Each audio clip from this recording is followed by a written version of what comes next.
นี่นี่จะมารีวิววิธีติดตั้ง Wi-Fi เราเตอร์สำหรับเครื่องใส่ซิมตัวนี้ซุ่มซื้อ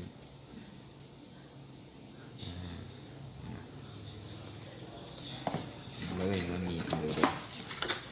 ปึ๊บนี่เนาะจะเป็นเราเตอร์ของมันนะอุปกรณ์นี่นะครับจะเป็นอะแดปเตอร์สายชาร์จ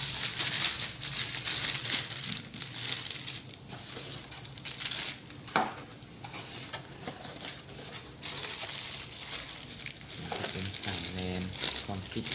นะครับนี่เป็นเสาสัญญาณ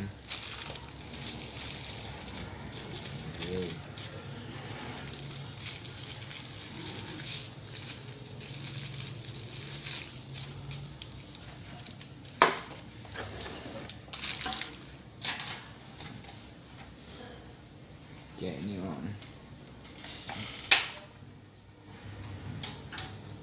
หันมันเข้าไป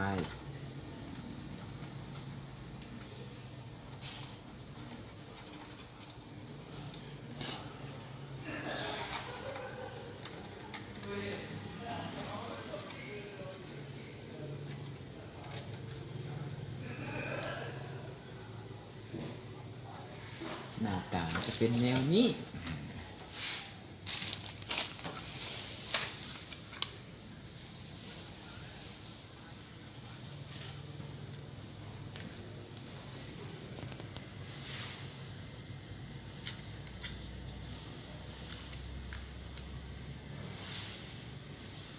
ต่อไฟ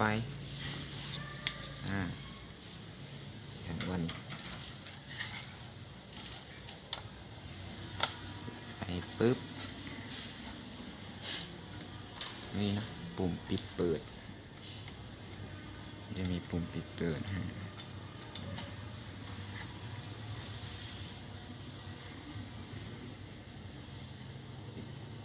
อันนี้เปิดแล้วขึ้นมาแล้วต้องมีซิมนะซิมเน็ต3G 4G ก็ได้เสียบเข้าซ่องนี่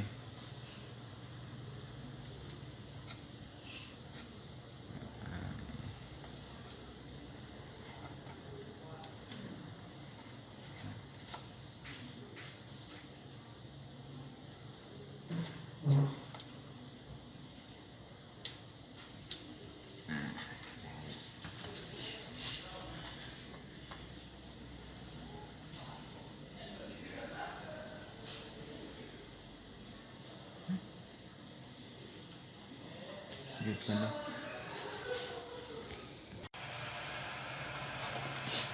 หลังจากที่ใส่ซิมไปเนาะมันจะมีสัญญาณขึ้นเนาะสัญญาณของเบอร์ซิมเน็ตเนาะสัญญาณขึ้น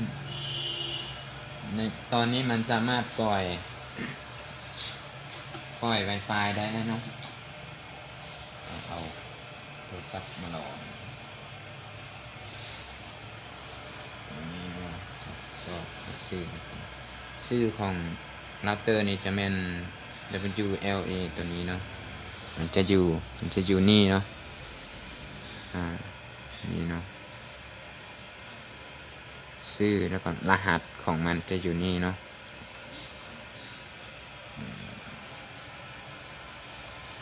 กดเข้าไปในมือถือ Wi-Fi ปั๊บ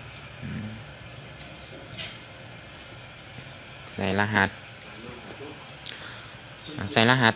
จะเป็นรหัสตัวนี้เนาะใส่รหัสให้มันรหัสตัวนี้แถว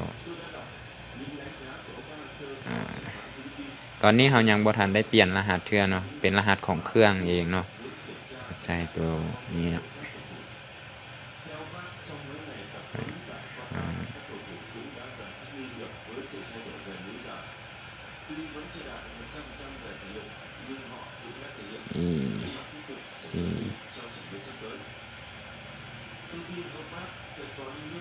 จะใส่เป็นตัวพิมพ์ใหญ่ไหมเนาะ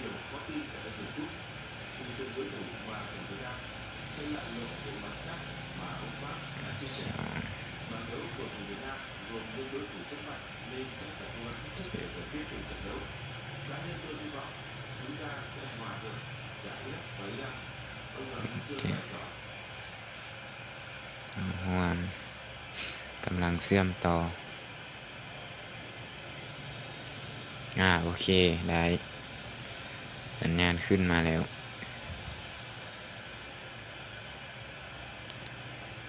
นี่เขาจะใช้สัญญาณตัวนี้เนาะYouTube เข้าในกระไรสามารถใช้ YouTube ได้สบายทุกอย่างเกี่ยวกับอินเทอร์เน็ตสามารถเข้าได้นะ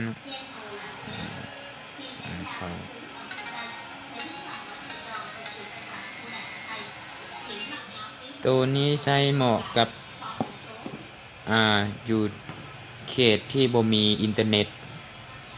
คืออยู่บ้านของท่านยังบ่ทันมีอินเทอร์เน็ตเข้าเนาะสามารถใช้ตัวนี้ได้ตัวนี้ก็สามารถใช้เราเตอร์ Wi-Fi แล้วก็ใช้สายแลนได้เนาะสายแลนจะมีอยู่4พอร์ต4หูเนาะแล้วจะใช้อยู่ใช้แอร์การ์ดสามารถเสียบได้เนาะแอร์การ์ด 3G 4G สามารถเสียบได้เนาะถ้าเป็นแอร์การ์ดจะเสียบเข้าตัวนี้เนาะเสียบเข้ามาปุ๊บตัวนี้จะกระจายสัญญาณ Wi-Fi ให้เราแบบอัตโนมัตินะถ้าว่าท่านใดที่ยังบ่ทันรู้วิธีคอมฟิกรหัสเนาะวิธีตั้งรหัสใหม่เนาะให้เอารหัสตัวนี้เนาะตัวลุ่มนี้เนาะนี่เนาะ WLAN นี่เนาะเข้ามาตัวนี้เนาะจะเป็นรหัสตัวนี้ชื่อของมันจะเป็นชื่อตัวนี้เนาะชื่อตัวนี้จะเป็นชื่อของเครื่องนี่แล้วตัวนี้จะเป็นรหัสเนาะพิมพ์รหัสนี้เข้าไปเนาะรหัสจะเป็นตัวพิมพ์ใหญ่เนาะให้เป็นตัวพิมพ์ใหญ่เข้าไปเลยนะมันสามารถกระจายอินเทอร์เน็ตได้อยู่150 เมกเนาะ50 เมกนี่สามารถใช้ได้สบายนะถ้าว่าเน็ตอยู่บ้านของท่านดีนะสัญญาณแห้งนะจะใช้ได้สบายขอบเขตบ้านของท่านถ้าอินเทอร์เน็ตคือหลัก5หลัก9หรือว่าหลักใดก็แล้วแต่เนาะที่ว่ามันมีสัญญาณคือสัญญาณดีก็ใช้ได้เนาะใช้ซิมสามารถใช้ซิมได้หมดทุกซิมเนาะทุกเครือข่ายเนาะสามารถใช้หลัก5 Unitel หรือหลัก2สามารถใช้ได้หมดเนาะซิมเน็ตสามารถใช้ได้หมด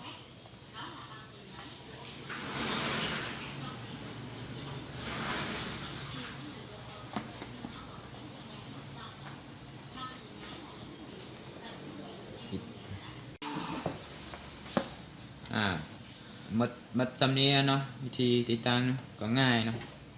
สะดวกสบายสำหรับคนที่